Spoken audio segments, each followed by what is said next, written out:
오늘 우리가 함께 묵상할 말씀은 시편 9편의 말씀인데요. 1절부터 10절까지의 말씀을 읽고 하나님께서 오늘 우리에게 주신 은혜를 함께 나누도록 하겠습니다.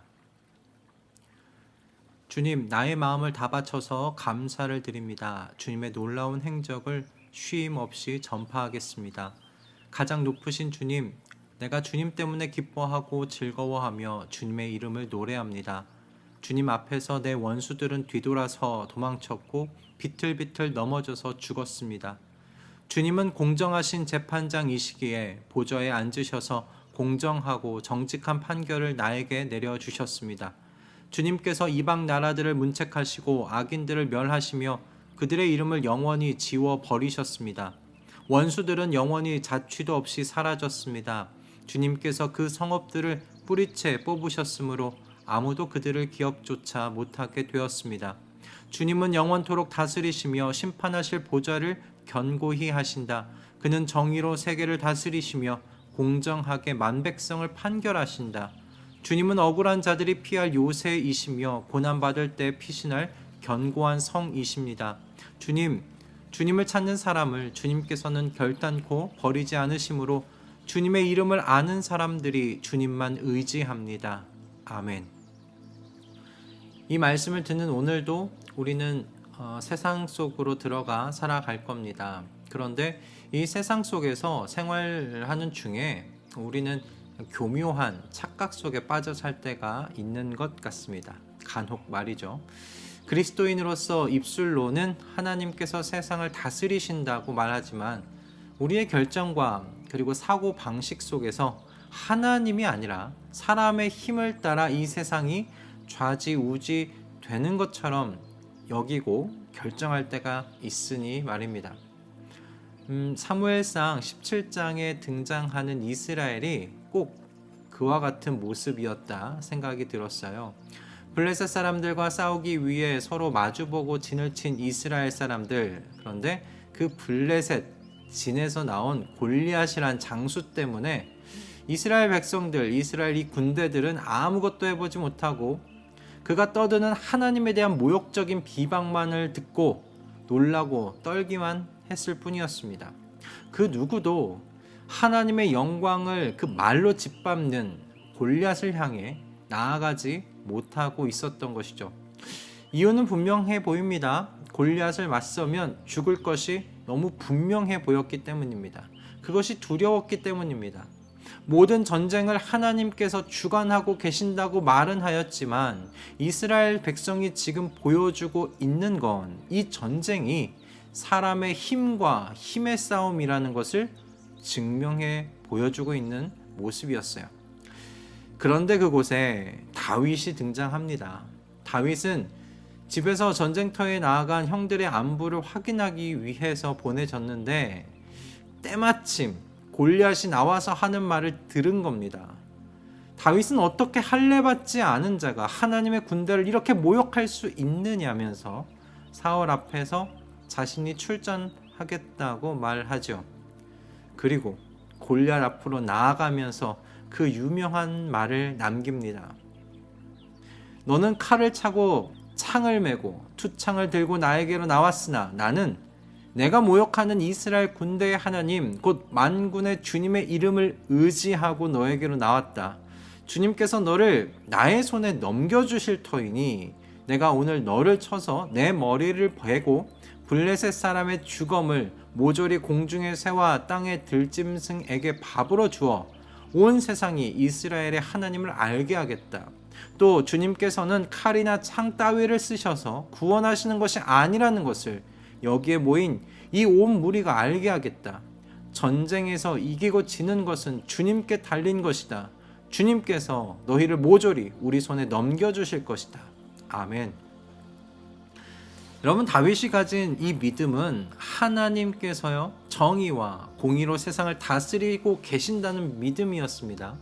그렇기에 하나님의 영광을 모욕한 골리앗을 하나님께서 이 다윗을 통해 심판하실 것이라는 것을 다윗은 믿고 그 믿음 가운데 골리앗 앞으로 나아간 것이죠. 오늘 시편의 노래에서 저는 바로 이 어린 시절의 다윗의 믿음을 읽을 수 있었습니다.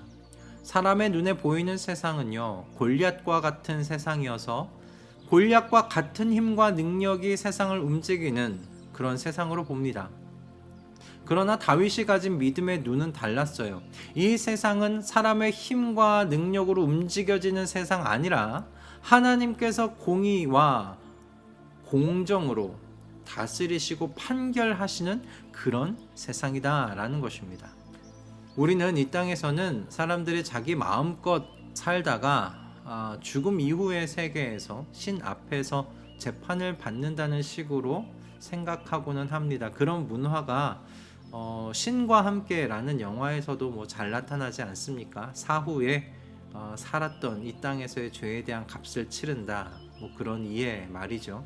하지만 오늘 시편의 시인은요, 이 땅에서의 삶을 그렇게 바라보고 해석하지 않아요. 하나님께서 바로 지금 이 세상을 정의로 다스리시고 공정하게 모든 백성을 판결하고 계신다라고 말하고 있습니다. 그래서 하나님께서는 억울한 자들에게 피할 요새가 되어주시죠. 그리고 고난받을 때 피신할 견고한 성이 되어주신다고 시인은 노래하고 있어요. 그러므로 시인은 주님을 찾는 사람을 주님께서는 결코 버리지 않으시는 분이라고 선언합니다. 저는 오늘 말씀을 묵상하면서 소망이라는 이 말이 세상에서는 찾을 수 없는 말 아닐까 생각해 보게 되었습니다. 골리앗 앞에 선 이스라엘에게 소망을 세상에서 찾으려면 여러분 한 가지 길 외에는 없지 않습니까? 이스라엘도 골리앗과 비견될 만한 힘을 가진 그 사람을 소유하는 길 외에는 없습니다. 그것 외에는 소망이 없죠. 세상 속에서 찾으려면요. 여러분, 그것이 진짜 소망이 될까요? 그 소망을 얻기 위한 자기 학대는 아닐까요? 여러분, 다윗을 보십시오. 그의 소망은요, 오직 여호와 하나님에게서 나왔습니다. 그가 여호와 하나님에게서 소망을 가질 수 있었던 것은 하나님께서 사후 세계에서 정의와 공정으로 심판하실 것이라고 믿었기 때문이 아니에요. 바로 지금 여기 산자들의 땅에서 하나님께서요, 정의와 공정으로 악인들을 심판하시고 그들의 성읍을 뿌리채 뽑는 판결을 내리시는 재판관 하나님으로서 믿었기 때문입니다. 그러니 소망이라는 말은 영원히 공의와 공정으로 세상을 다스리시고 판결하시는 하나님을 의지하는 사람들에게 주어진 하나님에게서 나온 하늘의 말이라고 저는 그렇게 이야기하고 싶습니다. 하나님에게서 소망을 찾는 사람이었던 다윗이 오늘 시편을 여호와에 대한 찬양으로 시작하고 있는 것을 여러분 보십시오.